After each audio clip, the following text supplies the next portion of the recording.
Todavía sabemos menos de lo que quisiéramos.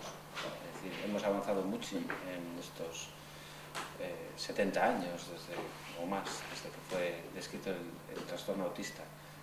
Sabemos, por ejemplo, que el problema del desarrollo social no tiene que ver con una situación familiar concreta o porque no son suficientemente queridos, ¿no? Sabemos que el problema social y el desarrollo de habilidades sociales es eso precisamente, es una cuestión de competencias que los niños no adquieren y que esa dificultad para adquirir competencias tiene que ver con un desarrollo neurológico que es atípico y que afecta a la capacidad temprana, ¿no?, de adquirir habilidades para interactuar. Los niños que al final, que acaban desarrollando un trastorno autista, se ven en una situación en la que su cerebro no se desarrolla de manera igual a los demás, ¿no? Y entonces se estructura formas de interacción que no son funcionales para adquirir habilidades importantes,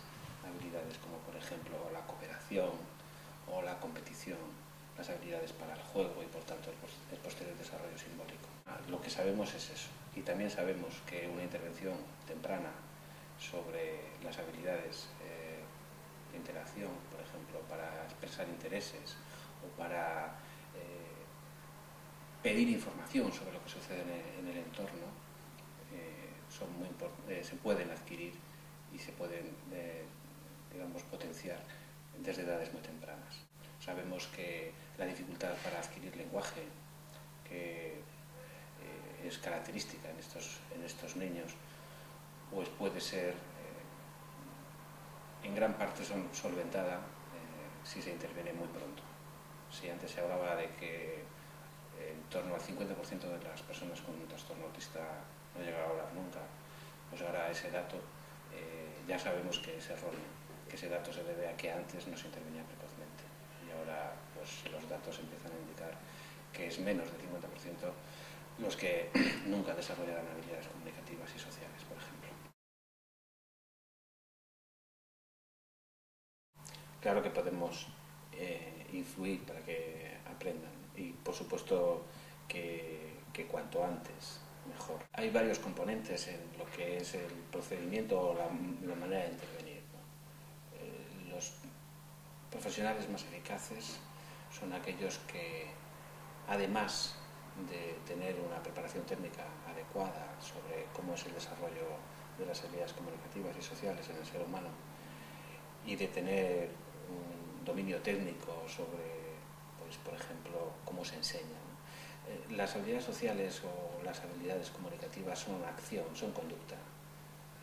El lenguaje es acción. Entonces hoy sabemos que a través de la acción, a través de apoyar los intereses del niño y ser sensibles a las iniciativas del niño sobre los objetos, pues podemos enseñarle a comunicarse y podemos enseñarle a expresar pues el interés social. Entonces los profesionales, por un lado, tienen que saber ese tipo de cosas, trabajar a través de la acción del niño y trabajar en un marco de juego, en un marco que se parece mucho más a un contexto de crianza, donde existe desde el inicio una forma de relación que podríamos decir que es asimétrica. El adulto, la madre, sabe cómo expresarse, cómo jugar, cómo decir lo que uno quiere, etc., ¿no? Y el niño no sabe nada de eso. Hay una relación asimétrica en un marco de anticipación, en un marco donde el niño aprende cuáles son las secuencias de acción y aprende a anticipar lo que va a ocurrir, pues, en un juego, en un marco, por tanto, altamente predictible, donde esa relación de asimetría poco a poco va equilibrándose. Un marco de crianza donde también existe una fuerte vinculación afectiva, donde las emociones y la expresión de alegría, de tristeza, de frustración, etc., es reconducida, de manera que los niños puedan aprender a expresarla de la manera que sea posible. Es otro de los aspectos también que son muy importantes. Los profesionales tienen que dominar las técnicas de enseñanza en lo que técnicamente se denomina un marco social y pragmático. Por otro lado, los profesionales deben saber también ser sensibles a los intereses de la familia, a los intereses y preocupaciones que tiene la familia. Esos son los dos componentes fundamentales, por tanto, de una atención temprana y de una intervención en habilidades comunicativas y sociales eficaz. Hay varios aspectos que para nosotros son enormemente significativos y de gran relevancia.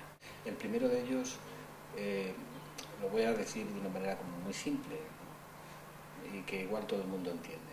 Detectar precozmente, poner en marcha o cribar los casos con sospecha de un problema en el desarrollo comunicativo social, como es el problema del trastorno autista. Detectar precozmente es como reciclar. Desde hace unos años nos están cambiando las pautas habituales del tratamiento de la basura. Y al principio parece que es una lata eso de tener que separar la basura y no sé qué. Pero una vez que una familia lo ha implantado, es como muy natural. A nadie le cuesta separar los residuos y luego llevar a la papelera y tal. Pues con el cribado pasa lo mismo. Cuando hablas con los pediatras, cuando hablas con los educadores de las escuelas infantiles, te dicen, ay, es que no estamos acostumbrados a tener que hacer esto ahora con todas las cosas que tenemos. Pero una vez que se ponen y una vez que lo introducen dentro de su actividad habitual, es algo que no dejan de hacer. Nosotros lo que hemos encontrado es que un 80% de los pediatras de nuestro ámbito están haciendo detección precoz. Y desde que empezaron a hacerlo, aquellos que han empezado no han dejado de hacerlo. Ese es el gran dato esperanzador, es decir, que se puede hacer y una vez que está en marcha no supone un coste profesional o un coste de tiempo ni nada, es algo como muy habitual, no supone nada. El otro dato que ha supuesto también, otro dato importante, es que nuestros servicios de atención primaria, nuestros servicios sanitarios y también servicios educativos de edades tempranas son sensibles y se dan cuenta de lo importante que es anticiparse a los problemas, de lo importante que es encontrar los casos antes que aparezcan y se presenten de manera, digamos, abrupta, ¿no? Y hemos visto y nos hemos dado cuenta de que no es un problema de actitud, es un problema solamente de disponer de las herramientas. En tercer lugar, ha supuesto también una reducción real del tiempo que se tarda o que se tardaba desde que las familias empiezan a preocuparse porque algo no va bien en el desarrollo de su hijo hasta que ese niño empieza a tener un tratamiento. Los estudios que habíamos hecho en el marco del Instituto de Salud Carlos III indicaban que el tiempo medio que se tardaba en dar un diagnóstico sobre qué le pasaba a un niño con un trastorno autista era de aproximadamente un año, habiendo casos de más de 2 años, ¿no? O más todavía. Y la edad habitual en la que se daba un diagnóstico era por encima de los 3 años. Ahora mismo en nuestro programa tardamos 1 mes y medio en dar un diagnóstico provisional y 20 días en iniciar una intervención. Por tanto, es muy rápido todo.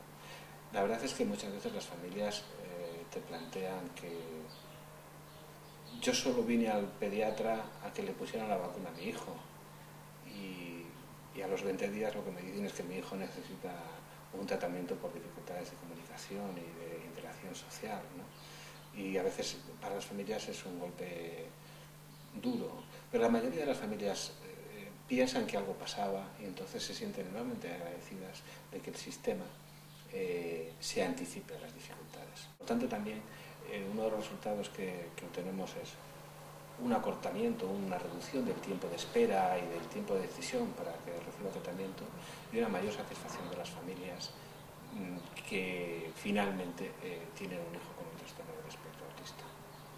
Esos son, digamos, los resultados más interesantes.